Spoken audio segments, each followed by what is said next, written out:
Bismillahirrahmanirrahim. I am Muhammad Aslam from Grammar A to Z. This is the review 1 of ninth class English, which is composed on unit number 1 to 4. In this particular lecture, we will discuss only the grammatical aspects. Before embarking on the lesson, I would like to recall some important points which is related to these MCQs. First of all, material noun, countable noun, abstract noun, uncountable noun, reflexive pronoun, possessive pronoun, personal pronoun, and indefinite pronoun. These are really important and simple. जितनी देर ये कहने में लगे इससे आसानी से हम इनको समझ लेंगे। इससे पहले कि हम ये फिक्रे पढ़ें, आइए पहले इन चीज़ों को देखते हैं। ये मैंने कोशिश की है कि इंतहाई आसान जुबान में हम समझ लें कि ये हैं क्या असल में। सबसे पहले है material noun. Material noun refers to physical matters जिनको आप टच कर सकते हैं। जिन अमूमी तौर पर मटेरियल नाउन से हम आगे नई चीजें बनाते हैं, जैसे वुड है, गोल्ड है, ये हमारे मटेरियल नाउन है। ठीक हो गया sir. Countable noun the nouns that can be counted, जिनको हम गिन सकते हैं, जैसे आदमी है, कुर्सियां हैं, मेज हैं, पंखे हैं, फूल हैं, किताबें हैं, ये काउंटेबल नाउन है। अब अब्स्ट्रैक्ट नाउन है। अब्स्ट्रैक्ट नाउन जनाब ये आपका जाहिर करता है ये एक स्टेट है या आइडिया है, जैसे लव है, हेट है, जेलसी है। ठीक होगा सर। आगे है sir uncountable noun that can not be counted. अमूमी तौर पर जो अनकाउंटेबल नाउन होते हैं इनके प्लूरल नहीं होते, जैसे साल्ट है, वाटर है, हनी है, मिल्क है, और भी सैंड है। आगे जी possessive pronoun. Possessive pronoun shows ownership, ये जाहिर करते हैं जनाब मलकियत। ठीक है। अब जो एक पोजेसिव प्रोनाउन होता है और एक पोजेसिव एडजेक्टिव होता है। पोजेसिव प्रोनाउन होता है sir mine, ours, yours, hers. लेकिन जो पोजेसिव एडजेक्टिव होता है वो होता है हिज, हर, देयर, माई। अब पोजेसिव एडजेक्टिव और पोजेसिव प्रोनाउन में क्यों डिफरेंस ये है कि जब जो पोजेसिव एडजेक्टिव होता है उसके साथ नाउन लगा होता है, जैसे my car, their house, her bag. ठीक होगा सर। Your dog. तो ये जो पोजेसिव प्रोनाउन है या पोजेसिव एडजेक्टिव है, दोनों ही अपने नाम से जाहिर है, ये जनाब क्या करते हैं, ओनरशिप जाहिर करते हैं। आगे है इनडेफिनेट प्रोनाउन। जब हम when we talk about some person और समथिंग विदाउट बीइंग स्पेसिफिक, के खास किए बगैर जब हम बात करते हैं किसी चीज को, तो हम इनडेफिनेट प्रोनाउन इस्तेमाल करते हैं, सामान, बार, ग्रेट, इस तरह। ठीक होगा सर। रिफ्लेक्सिव प्रोनाउन, ये ऐसे वर्ड्स होते हैं जो सेल्फ या प्लूरल की सूरत में सेल्व्स पर एंड होते हैं। असल में वो use reflexive pronouns when subject and object are the same. ठीक होगा सर। आगे जी पर्सनल प्रोनाउन। ये जनाब जो आपका प्रॉपर नाउन है उसका सिंपल सब्स्टिट्यूट है। जैसे मेरा नाम अरसलान है तो मैं अपने लिए इस्तेमाल करूंगा आई। आपका नाम अहमद है तो आपके लिए इस्तेमाल हो जाएगा यू। अकरम एंड असलम है तो उनके लिए हम इस्तेमाल कर लेंगे दे। ठीक हो गया। अगर मैं और अहमद इकट्ठे करें तो हम कहेंगे वही अपने आप को। सो जो प्रॉपर नाउन है उसके लिए हम इस्तेमाल कर लेते हैं। जैसे एक लड़की, उसका नाम नसरीन है तो हम इस्तेमाल कर लेंगे उसके लिए शी। ठीक होगा। इसी तरह इट का भी इस्तेमाल करते हैं, कोई भी चीज है, डॉग है, क्रो है, बैग है। ठीक होगा सर। आगे है preposition. Preposition shows relationship between noun and verb.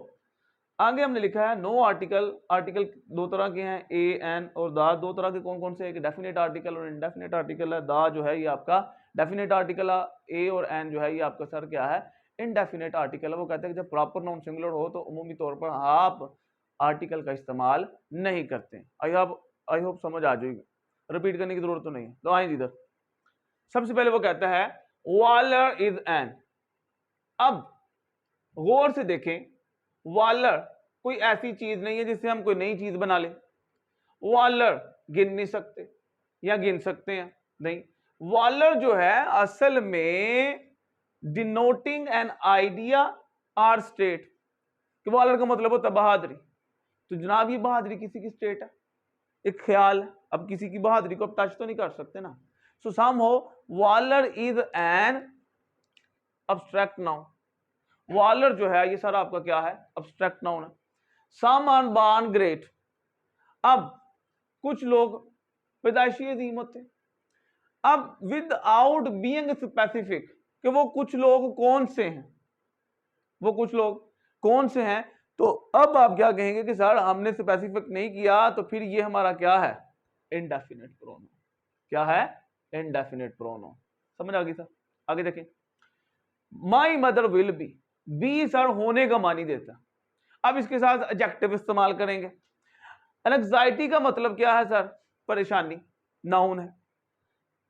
Anxious, anxious जो है ये किसी शख्स की सिचुएशन है, उसकी सिफ्त है कि वो परेशान है, तो ये आपका एडजेक्टिव है।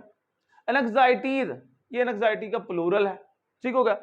एंक्शियसली, ये आपका वर्ब ऑफ मैनर है कि परेशानी के साथ, परेशानी से।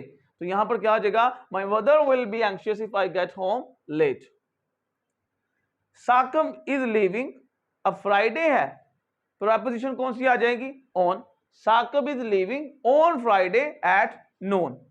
वी आर स्टडिंग इंग्लिश, अब इंग्लिश सर क्या है, प्रॉपर नाउन, और हमने भी क्या पढ़ा है कि प्रॉपर नाउन के साथ आर्टिकल की जरूरत नहीं होती। हाँ, मॉडिफायर लगाओ, यहां पर होता we are studying English book, English book अंग्रेजी की किताब, फिर पीछे आना था we are studying an English book. तो इसलिए क्योंकि यहां पर एक सिंपल प्रॉपर नाउन लगा है, तो हमें जरूरत कच्ची तौर पर आर्टिकल लगाने की नहीं है, तो यहां पर आ जाएगा none of these. Point number 6 है sir, how cold the night is. अगर आप गौर करें तो इस जुमले के आखिर पर साइन ऑफ एक्सक्लेमेशन है। असल में जो असर्टिव सेंटेंस है इसे उर्दू में कहते हैं सादा जुमला। एक सिंपल सेंटेंस होता है जिसमें हम कोई स्टेटमेंट देते हैं। अगर हम किसी बात की नफी करते हैं वो नेगेटिव सेंटेंस है, and when we ask a question वो आपका सर इंट्रोगेटिव सेंटेंस होता है। व्हेन सडन, जब हम किसी चीज को देखते हैं और हैरानगी का इजहार करते हैं या अमेज हो जाते हैं, तो हम कहते हैं कि ये सर आपका क्या है, एक्सक्लेमेटरी सेंटेंस है। और जब हम किसी को कोई कमांड देते हैं, कोई रिक्वेस्ट करते हैं, यानी सादे अल्फाज में आपका वर्ब शुरू में आ जाता है, तो ऐसा जुमला आपका इंपेरेटिव सेंटेंस कहलाता है। अब जो एक्सक्लेमेटरी सेंटेंस है उसकी पक्की निशानी है कि उसके एंड पे साइन ऑफ एक्सक्लेमेशन आता है। ये कहता है how cold the night is, जो रात है वो कितनी ठंडी है, तो आप कह सकते हैं कि ये कौन सा सेंटेंस है सर, एक्सक्लेमेटरी। ठीक होगा जी। आगे अगर आप देखें, I you ride my bike if you like. अब आप देखो कि इफ क्लाज में प्रेजेंट सिंपल है तो पीछे होगा फ्यूचर सिंपल। असल में ये फर्स्ट कंडीशनल सेंटेंस है।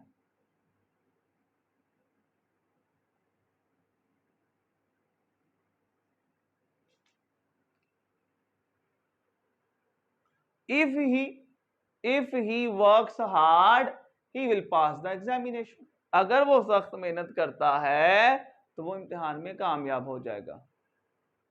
सो भाई अब ये फर्स्ट कंडीशनल है, यहां पर प्रेजेंट टेंस है तो पीछे फ्यूचर टेंस हो जाएगा। तो I will give you, I will give you ride my bike if you like. अगर तुम्हें पसंद है तो मैं तुम्हें अपनी मोटरसाइकिल चलाने के लिए दे दूंगा। You fill in the blank है बी पंक्चुअल। अब यहां पर मॉरल ऑब्लिगेशन, और मॉरल ऑब्लिगेशन के लिए हम शुड का इस्तेमाल करते हैं, you should be punctual. The boy laugh loudly, वो हमसे पूछता है कि जो अंडरलाइन वर्ब है वो क्या है। पहले वो कहता है इंट्रांजिटिव वर्ब है। इंट्रांजिटिव वर्ब वो वर्ब होता है जिसका ऑब्जेक्ट नहीं होता। रेगुलर वर्ब है, रेगुलर वर्ब वो वर्ब है जिसकी पास्ट और पास्ट पार्टिसिपल फॉर्म ईडी लगाने से बनती। ट्रांजिटिव वर्ब है ऐसा वर्ब जिसका ऑब्जेक्ट होता है। इर्रेगुलर वर्ब है ऐसा वर्ब जिसकी पास्ट और पास्ट पार्टिसिपल फॉर्म ईडी लगाने से नहीं बनती, जैसे कैच, कॉट, काट, ब्रिंग, ब्रॉट, ब्रॉट। लेकिन वर्क, वर्कड, वर्कड, वर्क जो है ये रेगुलर वर्ब है। अब द बॉय सब्जेक्ट है सर, laughs वर्ब है, एस ऑक्सिलरी है जो हमें बताता है कि आप प्रेजेंट इंडेफिनेट में हैं, loudly adverb of manner, object नहीं है, ऑब्जेक्ट मिसिंग है, तो हम कहेंगे सर ये हमारा intransitive verb. Open the window, imperative sentence है, वो कहते हैं इसका पैसिव बनाओ। तो इसका जो पैसिव है वो बड़ा आसान है। सबसे पहले हम लेट का इस्तेमाल करेंगे जनाब, लेट, ये आ जाएगा sir noun, let the window be, third form of verb opened,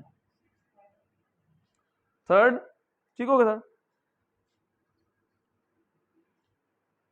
that's all for today's. बस रुकिए, एक्टिव पैसिव जो 9th क्लास के हैं 5 नंबर के, इस पर हमने डिटेल में वीडियो बनाई है और सिर्फ 6 पॉइंट्स में आपके सारे एक्टिव पैसिव क्लियर हो जाएंगे इंशाल्लाह ताला। That's all for today.